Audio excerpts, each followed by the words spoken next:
Hello, good afternoon, and welcome. My name is Susan Lynch. I am the Associate Director of Lifetime Learning at the University of Virginia's Office of Engagement. So pleased that you are joining us this afternoon for the program Advancing Women's Cardiovascular Health to learn about the latest in diagnostic treatment and care.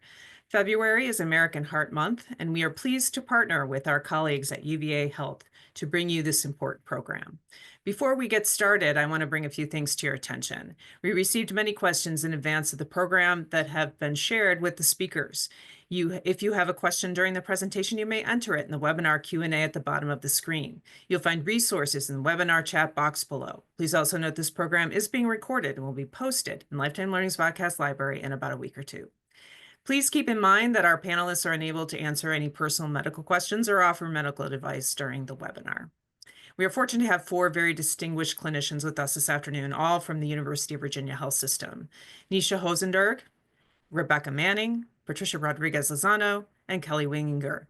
Each speaker will introduce themselves and pass the program on to the next speaker. We'll share a document in the chat box with more detailed bios for each of the speakers. Dr. Rodriguez-Lozano will be moderating a Q&A with the panel after the presentations. So with that said, thank you again for joining us. Dr. Rodriguez-Lozano will start us off with a welcome. And Doctor, I invite you to start the presentation. Thank you so much, Susan. Good afternoon, everyone, and welcome to today's UVA Lifetime Learning event. My name is Patricia Rodriguez Lozano, and I have the privilege of serving as the director of the Women Heart Care Program at UVA Health. I'm also honored to be your moderator for this, I think, important discussion. Today's session is particularly meaningful to me because we are joined by an incredible group of experts, members of our Women Heart Care team here at UVA, to explore the unique ways cardiovascular disease presents in women and how a multidisciplinary approach can actually improve outcomes. With that, I'm really delighted to introduce our first speaker, Dr. Nisha Hosador, who will present two cases to set the stage of our discussion, patients that they actually had been seeing in our clinics. Dr. Hosador, please, the floor is yours. Thanks so much, Dr. Rodriguez. I'm Nisha Hosaderg. I'm one of the cardiologists who's part of the Women's Heart Healthcare Program, and I also do some advanced cardiovascular imaging. So for my portion of the talk, I just wanted to highlight a few patient profiles and their clinical stories, just to give folks a taste of some of the types of patients we see in our clinic, and also to serve as background and context for the other talks to follow. So our first case is a 55-year-old woman with a history of lupus or SLE, an autoimmune condition, hyperlipidemia or high cholesterol levels. She came in to a general cardiologist with about a 1-year history of exertional shortness of breath and chest tightness. So she also noted that her symptoms were often worse with emotionally stressful events. She did have a very significant family history of coronary disease. Her father had had an MI at just 21 years of age and then subsequently had bypass surgery at 51. And her brother also had an MI fairly young at 53 years of age. Additionally, she had several sex-specific risk factors that may be more common, are often seen more commonly in women. So the lupus or SLE certainly is one such. She also had a late onset of menarche at age 17 and underwent early menopause due to a hysterectomy at 40 years of age. And she also had a history of depression. So as is commonly performed for symptoms like this, her cardiologist had her undergo an exercise stress test. And on the right-hand side of the screen, you see some images of that stress test, kind of as we typically obtain. So what these told us was that she had normal perfusion, meaning she had no sort of evidence of reduced blood flow to the heart muscle by this test. During the test, it was performed with exercise, and we noted that she had a low to sort of average exercise capacity. During the ECG, she underwent an ECG during this test as well, which didn't show any concerning changes, but she did have same symptoms of chest tightness that she experienced previously during the stress test.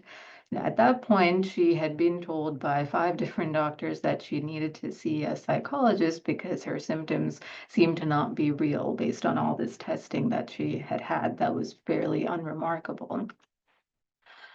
So she then underwent a coronary angiogram, which is basically a test that we do looking at the heart vessels and just making sure there is no plaque there. That was also unremarkable. You'll see these images on the right-hand side that show just normal coronary arteries with no evidence of calcium or any non-calcified plaque or stenosis.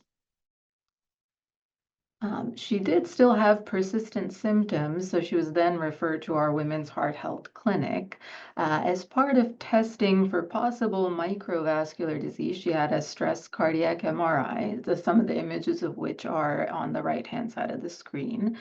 So we do this test at rest as well as at stress using a medication that induces stress on the heart. So what we saw on this test was that just visually, she didn't have any evidence of reduced blood flow. But when we do the quantitative portion of the test, which actually measures blood flow in milliliters per gram to the heart muscle, we saw that at rest, she had a slightly elevated blood flow to the heart muscle at 1.2. And at stress, that really didn't increase as much as we would expect, and that ended up at 2.2. The ratio of both of these gives us a metric called the coronary flow reserve, which in her case at 1.8 was somewhat reduced. She also had no evidence of scar in the heart muscle. So with all of these, it was concluded, and with the CFR coronary flow reserve of 1.8, which is low, we arrived at a diagnosis of coronary microvascular dysfunction, which certainly could have been contributing to her symptoms and likely was the cause of her symptoms. So going forward, she was enrolled in the SMILE trial, which is a clinical trial that we are undertaking at UVA. It's for women with symptoms caused by potential coronary microvascular dysfunction. She was also started on a low-dose aspirin, Imdur, high-intensity statin. For her family history of premature coronary disease, she had genetic testing for familial hypercholesterolemia, which was negative. She had a normal lipoprotein A level, which is an additional risk marker for coronary artery disease.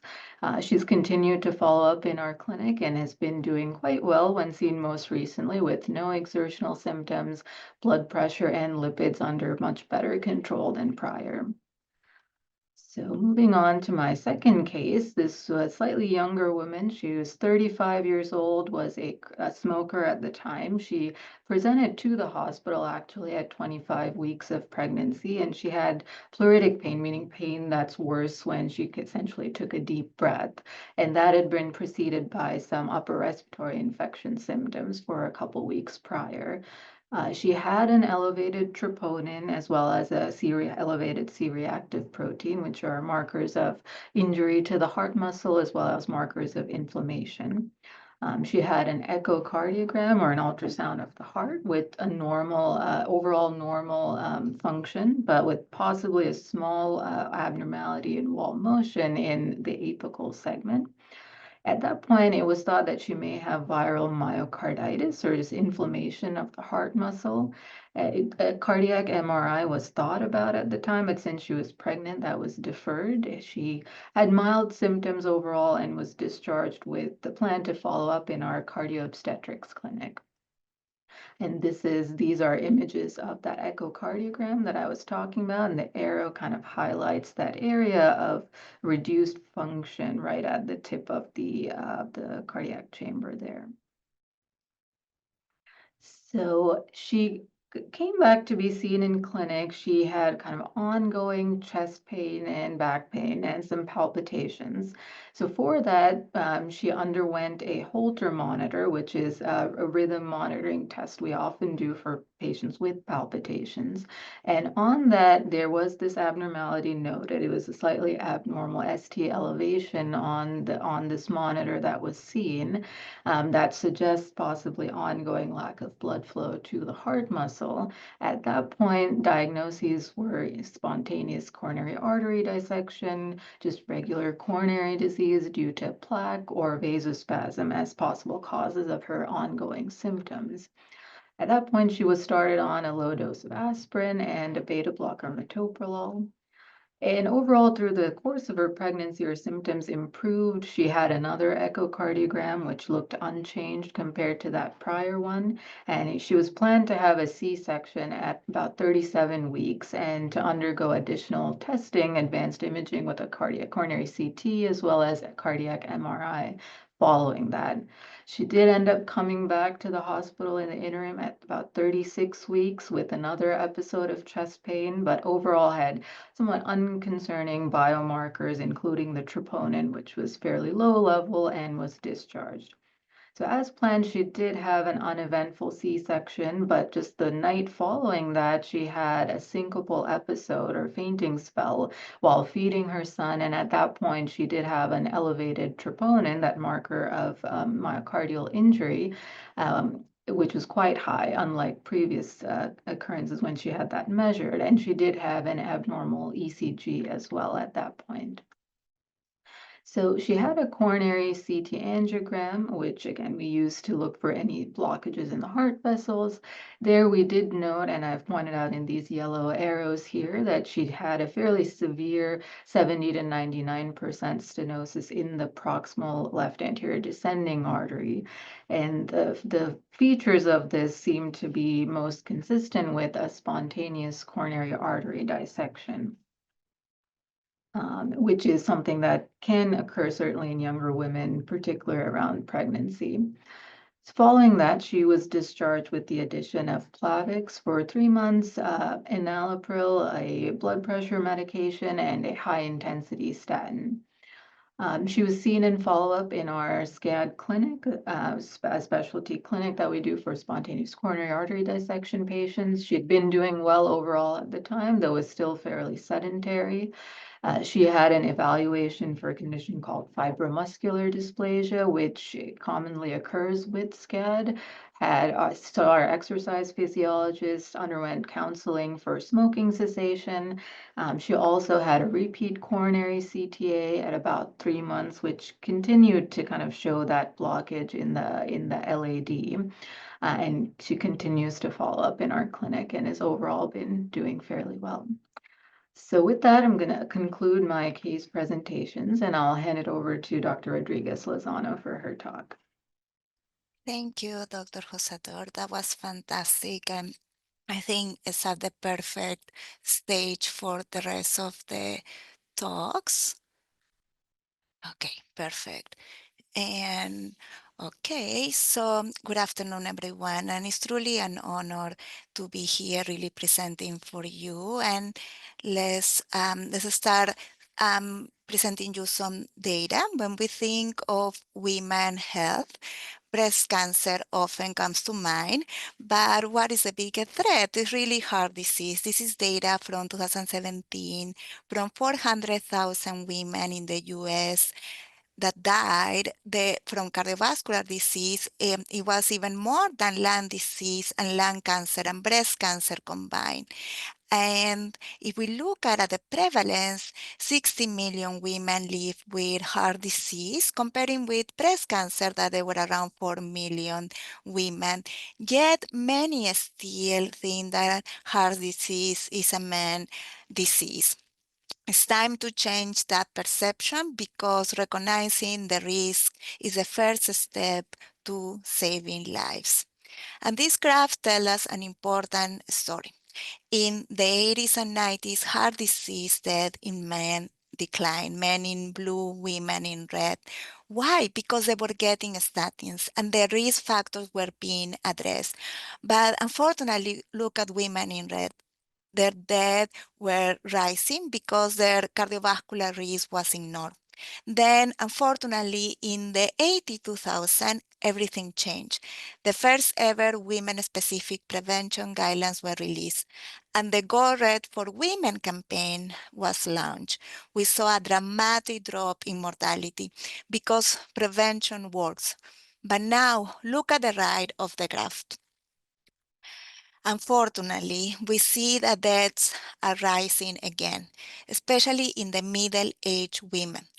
And what is the likely culprit for this?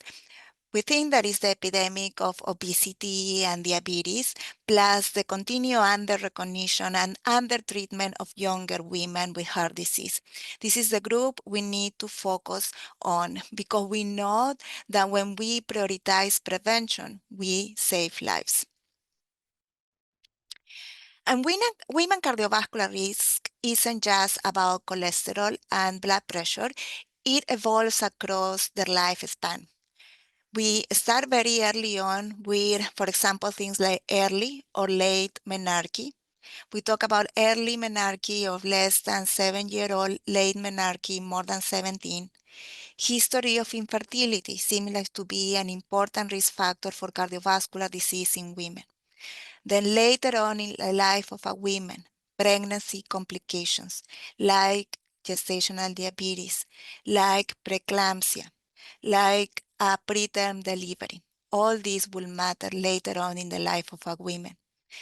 Then things later in the reproductive years, for example, like lack of breastfeeding and hormonal shift continue to play a role. Later on, then menopause brings additional risk. Things like early onset of menopause, like our case. And here we're talking about in onset of menopause at the age less than 45, less than 40. Then also the history of severity of vasomotor symptoms or prolonged or late use of hormonal replacement therapy. These reproductive milestones are critical windows for prevention, making early intervention is essential for lifelong heart health. And heart attacks in women don't always come with the classic chest pain, the one that we see in the movies, the elephant sitting on the chest. Instead, it can be subtle. Women can present with lack of energy, fatigue, shortness of breath, gastrointestinal symptoms like nausea, or even back pain. Many women feel these warning signs weeks or months before a heart event, but they don't always recognize them, or their providers will not always recognize them. And here is the challenge. Over 50% of women with chest pain have no major blockages. Yet their symptoms are real and they are serious. The problem is delays in seeking care and misdiagnosis. Recognizing these signs early can be life-saving.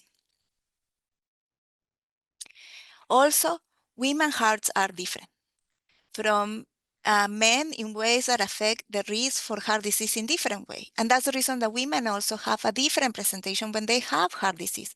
So if we talk about anatomy, women have smaller coronary arteries, and we have also thinner heart walls. So makes us more prone to have this called coronary microvascular dysfunction, this disease of the tiny little arteries of the heart, the ones that branch off the main epicardial coronary arteries.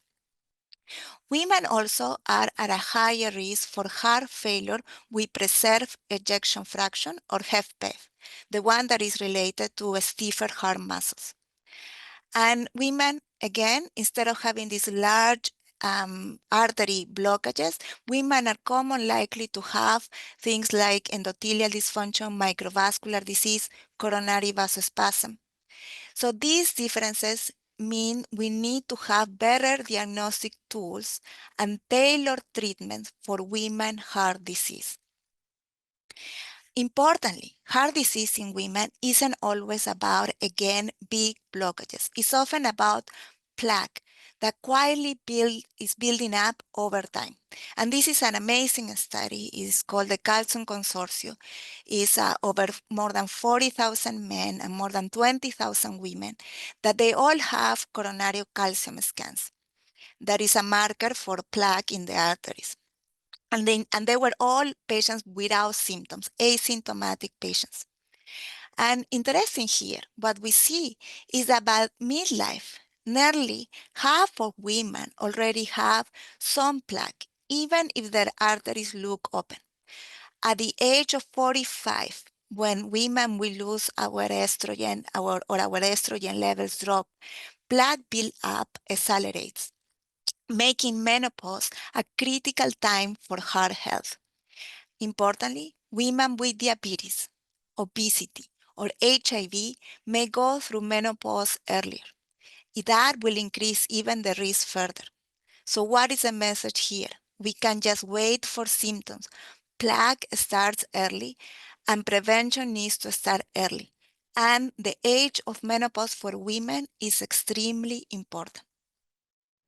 So with that, I want to introduce you to this concept.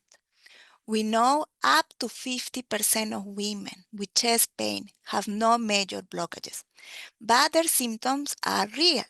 This is something called ANOCA or angina, chest pain with non-obstructive coronary arteries. The most common cause for this is this coronary microvascular disease, where is the tiny vessels, the ones that we cannot see with the eyes, the one that you have a cath or you have a CT scan and they will look normal. But those arteries, these tiny arteries, will not relax properly, and that will limit the blood flow. And that can cause the same severity of symptoms that the regular traditional heart disease. So women symptoms are real. Unfortunately, standard tests often miss this, requiring advanced imaging like PET scan, special stress, nuclear stress test, cardiac MRIs, and special angiography to be able to assess this microcirculation in the heart. Fortunately, despite being more common in women, is frequently overlooked.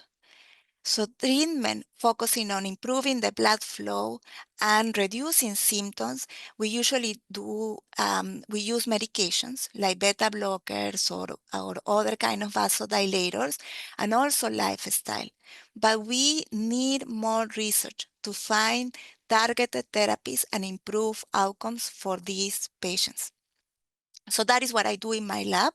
My research is focused in looking for innovative treatments for women with ANOCA.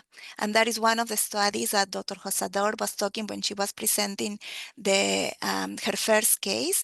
This is one of the main trials that we are doing in my lab. It's called the SMILE trial, and it's a randomized double-blind study looking into SGLT2 inhibitors, dapagliflozin, that we think that can improve coronary flow and the quality of life of women with microvascular disease. This research is critical because right now we do not have approved therapies for patients with microvascular disease.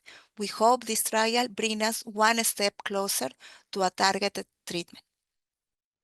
And with that, I'm going to change gears and I'm going to talk about another condition that is mostly seen in women. It's called this spontaneous coronary artery dissection or SCAD. That is a leading cause of heart attacks in young to middle-aged women.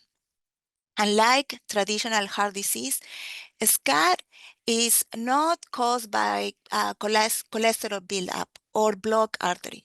Instead, it happens when a tear forms in the artery wall, which can slow or block blood flow to the heart. And research shows that SCAD is strongly linked to stress or intense exercise or even hormonal changes.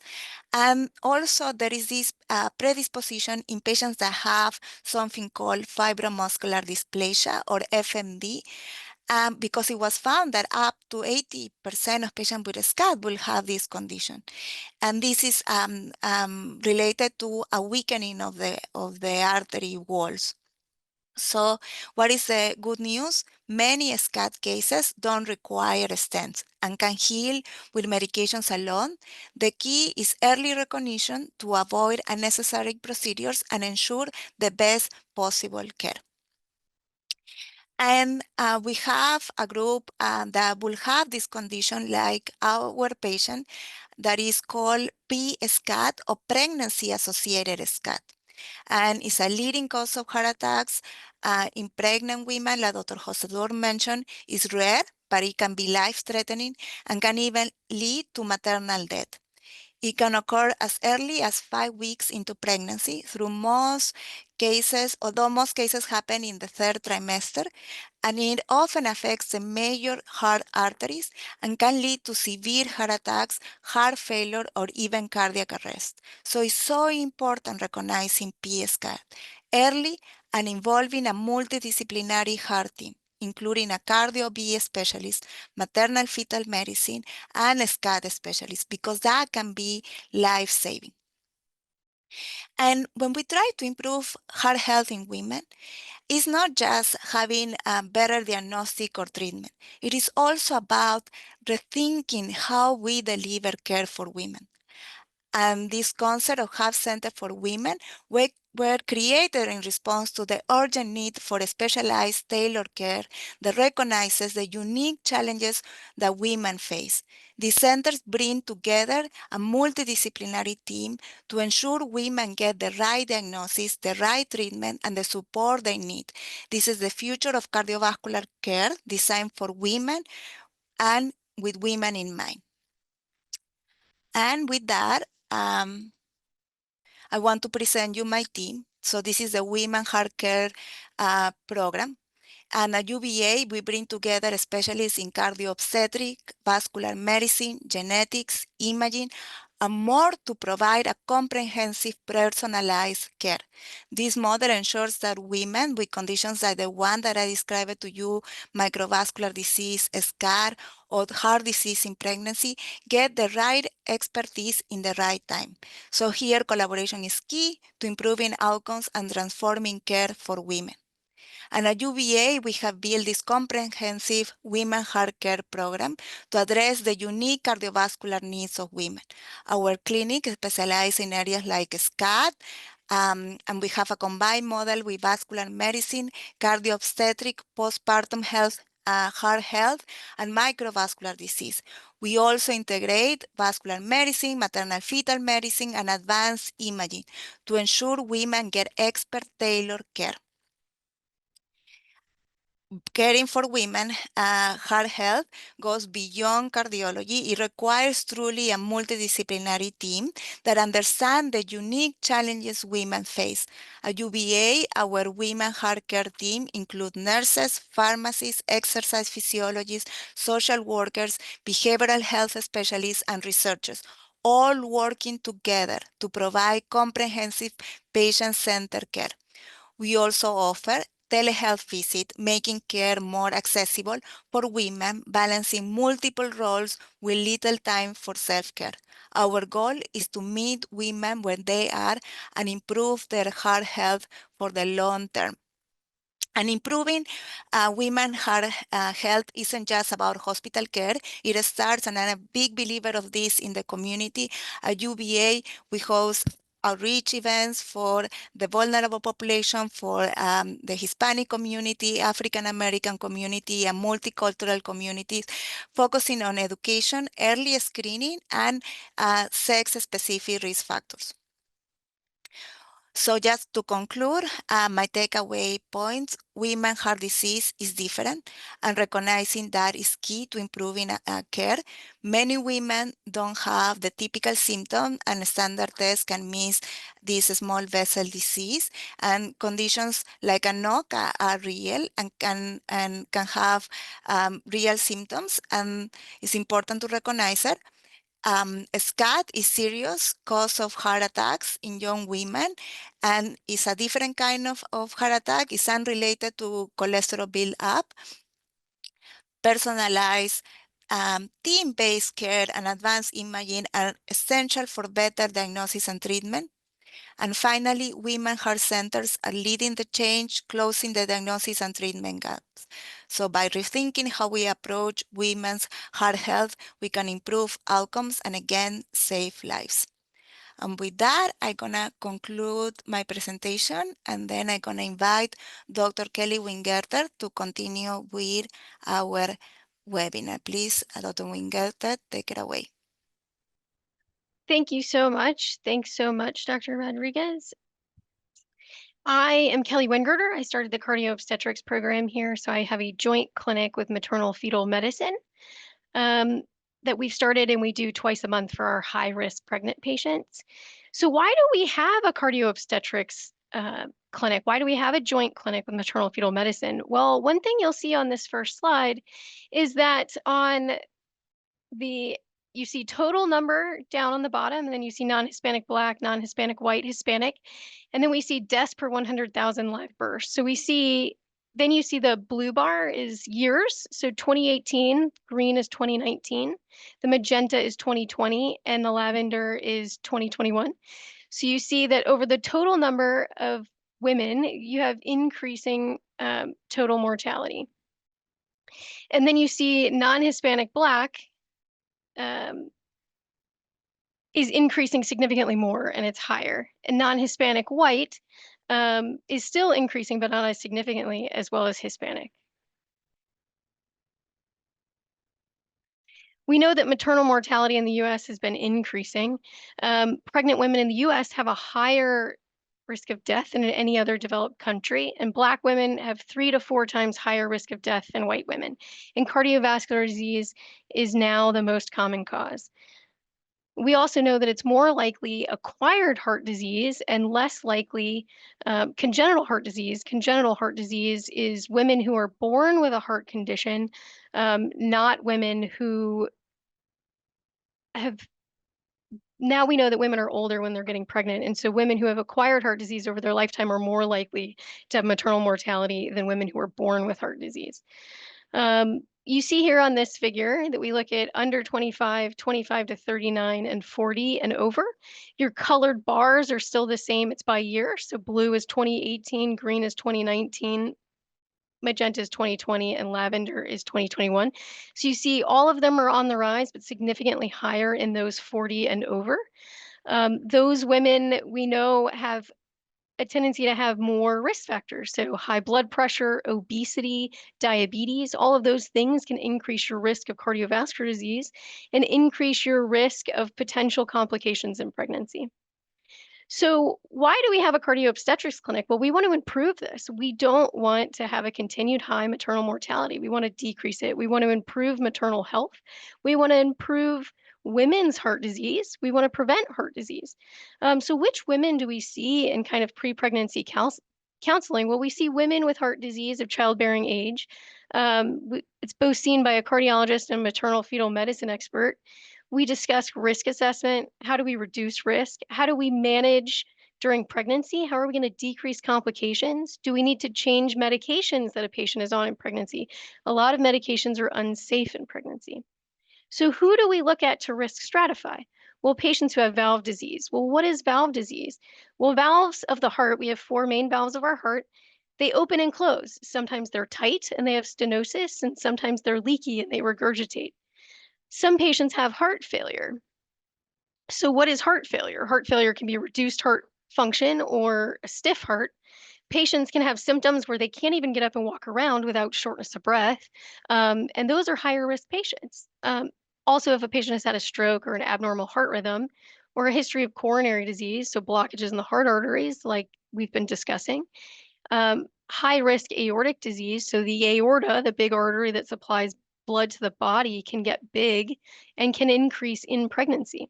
If a patient has a mechanical heart valve, so a valve that has been implanted that is mechanical and they have to be on a blood thinner, that increases their risk in pregnancy. So what do we mean? Which valves are concerning? Well, the aortic valve and the mitral valve are very significant for flow out of the body. And so if those valves get very tight, then that can increase risk of pregnancy. And there's a portion where out of the left ventricle of the heart, the big pumping chamber, there can be increased flow through the aortic valve. And there we call severe left ventricular outflow tract obstruction, and that can increase risk in pregnancy. One of the big things that change in pregnancy is that you can, that blood volume increases, as well as the output from the heart. And so all of those things pregnancy is kind of the first natural stress test that we have. And so how does the heart accommodate? And if you have valve disease and you have heart disease, then you're at risk for these.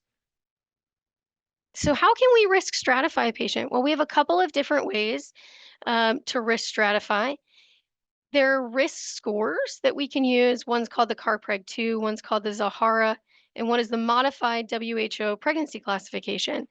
We'll talk briefly about it, but the main thing that it does is try to determine what is your underlying risk and what do we need to do to fix it. And so we talk about where's the lesion, where's your cardiovascular issue, and how risky is it in pregnancy because of all of the changes that happen.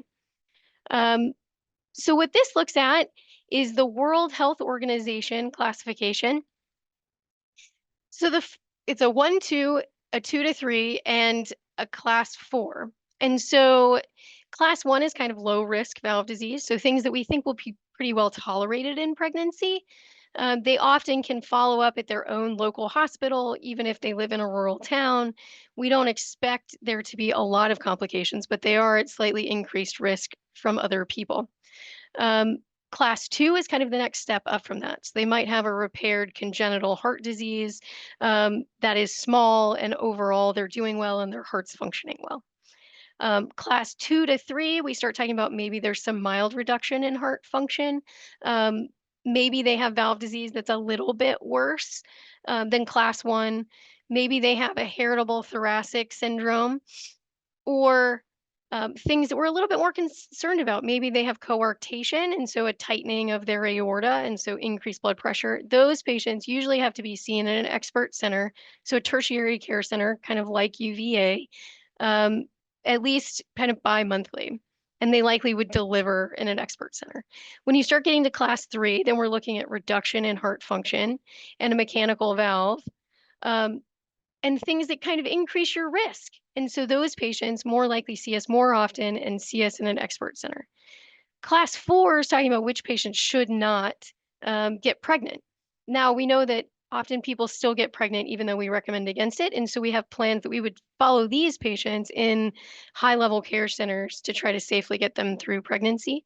These are patients with increased pressures in their heart or severely reduced heart function and severe valve disease. So how do we improve morbidity and mortality? Well, we create cardio-obstetrics teams. And so we have OB physicians, maternal fetal medicine, high-risk pregnancy specialists, genetics, anesthesiologists, pharmacists, nurses, all involved together, trying to assess patients before they get pregnant, and then monitor during pregnancy and reviewing medications, modifying medications that we need to, and looking for what underlying diseases do they have. Then we try to help with planning. What's safest? Is vaginal delivery safest? Is a C-section safest?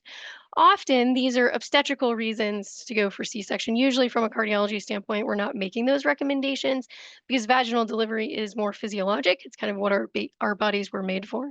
And then postpartum, we monitor blood pressures and discuss contraception should they not get pregnant in the future and kind of those things. And so this is a little bit more about that and how we all work together and how social work is involved and how we figure out follow-up plans after discharge and long-term education and risk reduction. What tests are safe in pregnancy? Well, EKGs and echoes, an MRI. They can actually do stress testing. So we can put patients on stress testing, but we don't do it to the extent that we do for people who are not pregnant because we don't want the maternal heart rate to go too high. Cardiac MRIs, we talked about kind of in the case that we contemplated for the pregnant patient. The problem is that we wanted gadolinium to assess for inflammation of the muscle, and we can't use that in pregnancy. We can also do transesophageal echoes where we put the probe down the esophagus with appropriate sedation and monitoring. So for a patient with chest pain in pregnancy, we have to think about ionizing radiation. So CT scans, stress test, anything that gives radiation could increase risk for the patient and the baby. We would use the lowest dose of radiation that we would need. The radiation risk of the fetus is actually small. We just try to avoid, but if we need to image, we can. We know that pregnancy is a risk factor for ischemic events and that a heart attack incidence can happen 3 per 100,000 pregnancies, and fatality is about 5%. And then everyone else kind of talked about the different potential causes. Coronary atherosclerotic disease is about 40% of these cases. Spontaneous coronary artery dissection is about 43%. You can have a clot in the coronary artery or coronary spasm. So back to our case. Well, you have chest pain during pregnancy. What do we do about it? Well, she was evaluated by maternal fetal medicine and cardiology. There was that small distal wall motion abnormality. So our thought process was whatever's causing this is probably very distal in location. We saw EKGs on changes. We saw those ST elevations, but they improved. They were transient and they improved when we slowed her heart rate down. So we thought about what other imaging, what other testing do we need? Our concern about sending her for more invasive radiation is what are we going to do with the information? If it's distal, and if it is something like spontaneous coronary artery dissection, we often don't need to intervene anyways, because we can often make the dissection worse. So we decided that her symptoms had gotten better. She was doing well. So we kind of waited on testing. She had come back in with chest pain and the enzyme from her heart was normal and her echo looked the same. So we were able to get her safely through her C-section and then further evaluate postpartum. Thank you very much. And then I will introduce Rebecca Mani, our clinical social worker, and she's our certified counselor. Thank you. I'm Rebecca Mani, and I'm the clinical social worker with the Women's Cardiac Program. And I'm going to speak for just a few minutes about the psychosocial influences and social determinants on women's heart health.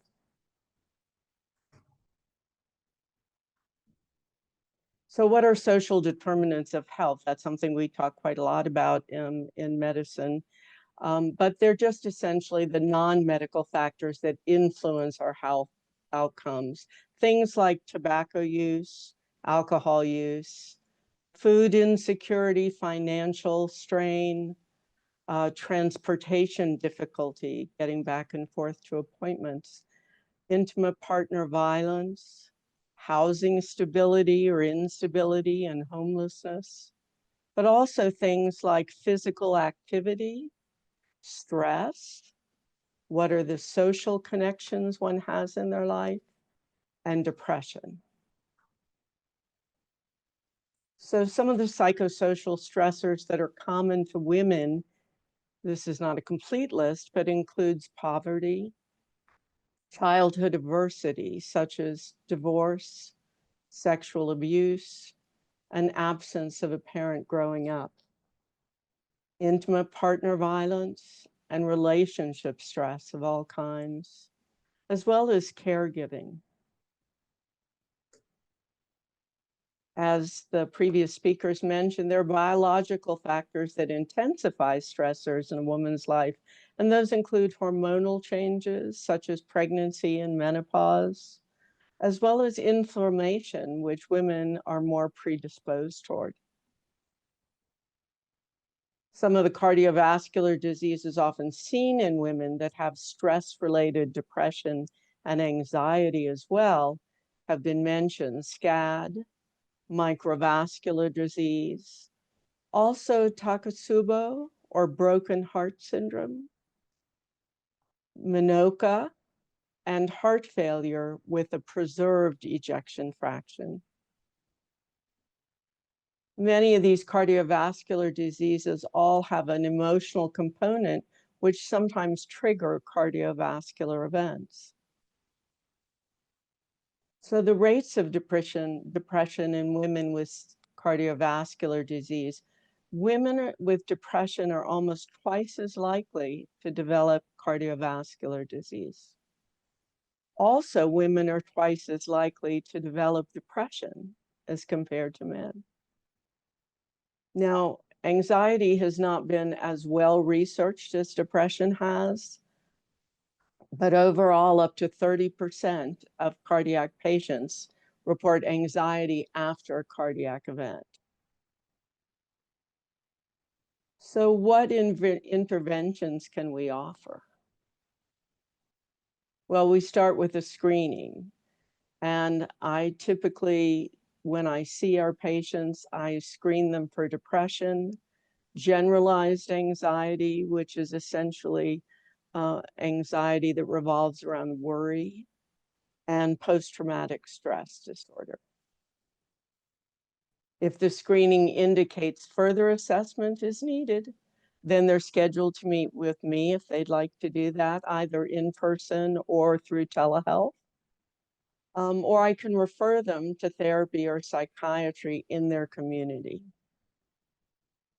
But I also talk with them about ways they might engage in community organizations or groups to help increase their socialization and to decrease isolation and loneliness. This is a factor that has only worsened since COVID. So some of the lifestyle medicine interventions that we're able to offer, individual behavioral health sessions with me. We also can schedule appointments, individual appointments with our dietitian. We can set up telehealth visits with an exercise physiologist. And this is especially important to women, for instance, who have had SCAD, since that affects younger women, often women who were healthy before the SCAD. And now there's a great uncertainty about what they can do or should do. And a lot of anxiety revolves around that component. And then the dietitian and I also teach a quarterly whole food plant-based cooking class. We've done this for at least 5 years, and I'm sure we've seen over 200 people go through that program, that class so far. So per CM Solano, the bulk of evidence suggests that targeting stress could be an important strategy for cardiovascular risk in women. So simply targeting stress and all of the things I just mentioned that can factor into stress in one's life. For this reason, it is essential that more programs begin to offer behavioral health services to their female patients in an effort to mitigate the risks that lead to cardiovascular disease. Currently, as we know, it's the leading cause of death among women, but the more emphasis that we place on addressing both diseases of the body and the mind, the more women will benefit. And then lastly, I just want to shout out the whole use of multidisciplinary teams. This is an approach that the Women's Cardiac Program uses. The team at any given time may include the doctor, the nurse practitioner, the pharmacist, the dietitian, and the social worker. And I consistently hear from our patients how much they appreciate this model, as they feel they're seen in a broader way, and it allows us to offer patient-centered, holistic care, which is very much valued by the patients that we've seen. So I'm going to stop now and hand this back over to Dr. Rodriguez. Thank you, Rebecca. That was a wonderful way to finish this webinar and start our Q&A. And I think really today's discussion and the wonderful lectures that my team have done really reinforce that women cardiovascular health is complex. We are complex and we require a multidisciplinary approach. We saw how heart disease in women often present differently. They have different symptoms. We have microvascular disease, we have SCAD, and all these needs advanced techniques, but also multidisciplinary approach. And Rebecca, I think you touched on that beautifully. And with that, I want to invite all the panelists, please, to turn your cameras on so we can start with some questions. I have been trying to be the best I could with the chat and trying to answer everything as we were going. But maybe I can start with a question for Dr. Josador.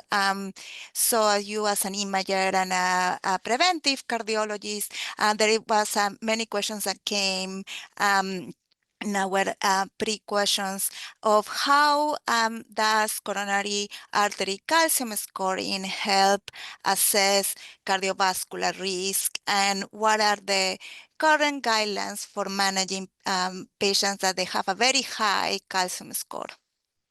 Yeah, absolutely. So currently the coronary artery calcium scoring, it's a very simple test, very minimal radiation involved, doesn't involve any contrast, and we are fairly widely using it, and there's certainly recommendations for using it, mainly in folks, men or women, who are at what we deem borderline or intermediate risk of cardiac events just based on their standard risk factors. This kind of adds an additional level of information to help risk stratify and really determine how aggressive we need to be with preventive therapies like starting a statin or other things. Now, certainly, of course, maybe they don't fit the traditional risk factor profile as in a lot of the women we talked about in our talks. So certainly there are exceptions to that where, say, if someone has autoimmune disease, a bunch of pregnancy-associated risk factors, maybe not the traditional high blood pressure and diabetes. Certainly in my practice, and I think a lot of others' practices as well, we do perform this to just provide better risk stratification guidelines, both for the providers as well as the patients. Now, as far as how to kind of go about with what results come about from the calcium score, what we get from a calcium score is a percentile risk. So we have a wide database of people of multiple ethnicities who have undergone calcium scoring, and we're able to place them on a graph. And for a patient that gets this score, they get placed on that graph, comparing them to men or women of their same age as well as ethnicity, to see where they fall in that spectrum of risk. And if they're above the 75th percentile, or if we're just looking at a number of calcium score over 100, that's kind of where we consider a higher level of risk that would warrant starting a statin and other preventive therapies. Also, aspirin, primary prevention aspirin, we've kind of moved away from that in general practice, but if your calcium score is high, over 100, or certainly possibly above 75th percentile as well, that's a place where we consider starting that also from a preventive standpoint. That was wonderful. And will you expand just short in maybe a little brief? What is your approach when you have very high calcium score? Like I'm talking about more than 1,000.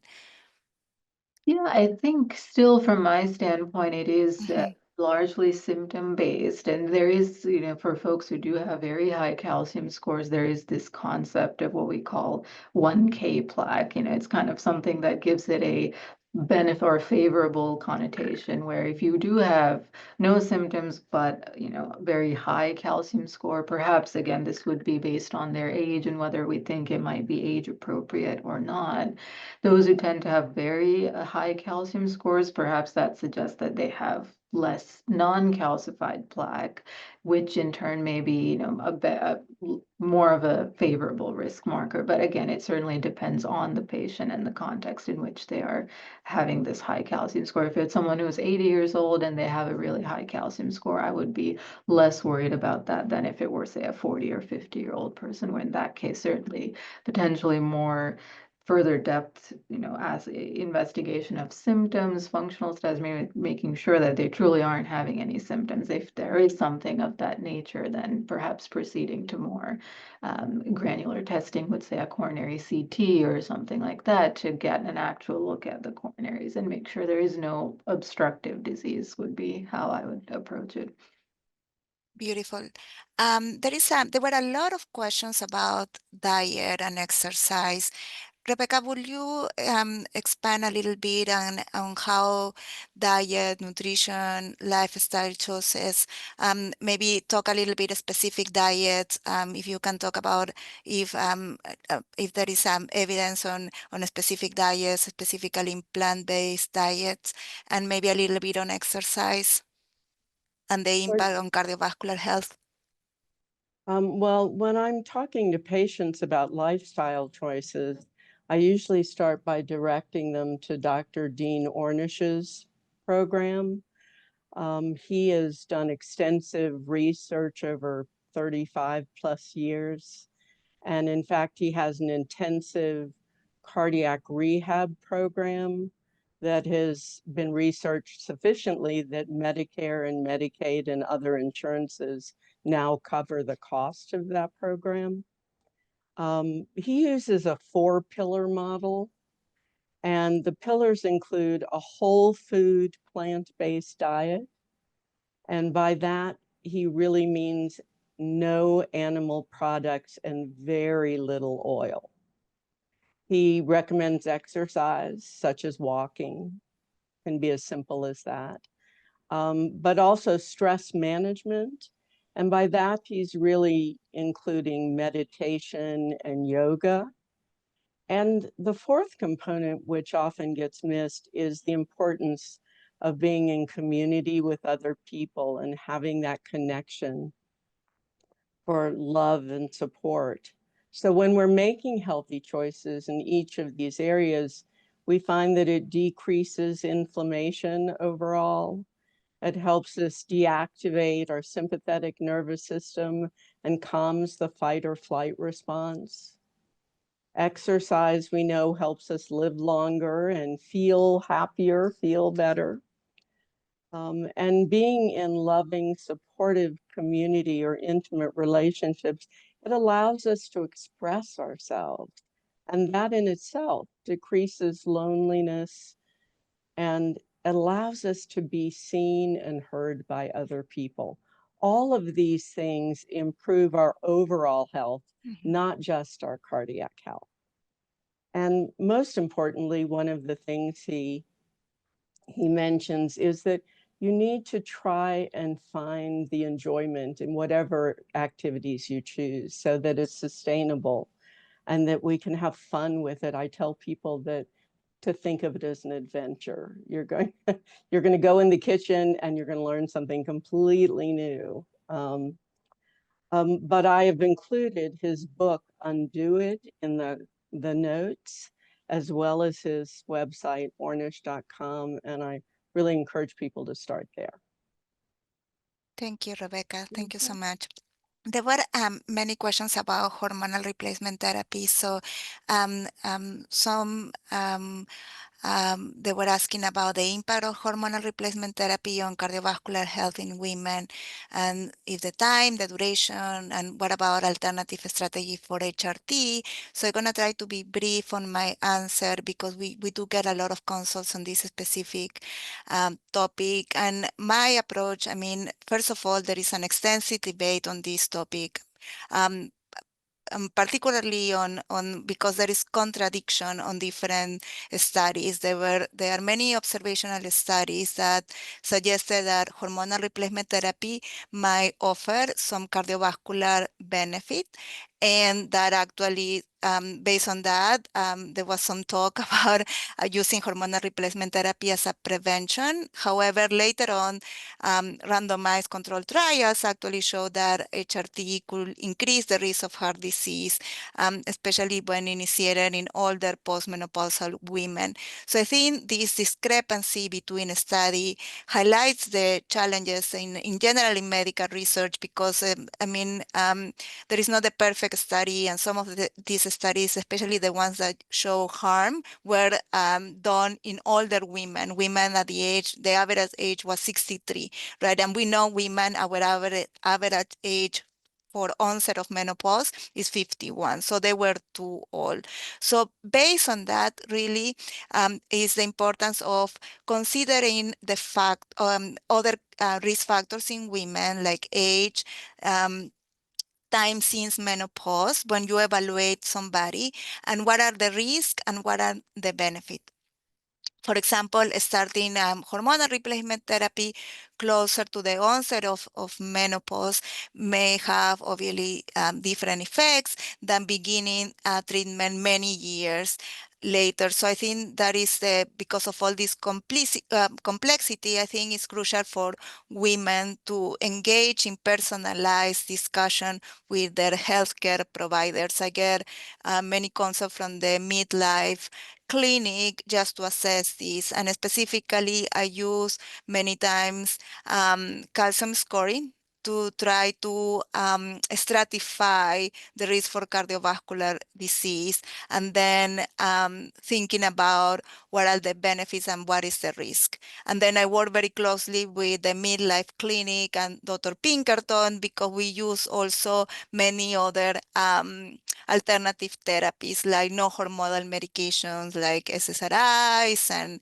gabapentin, and also topical therapies, also low dose hormonal therapy in many cases when really we don't have an alternative. And even things like Rebecca knows very well, cognitive behavioral therapy like CBT has been shown to be very effective.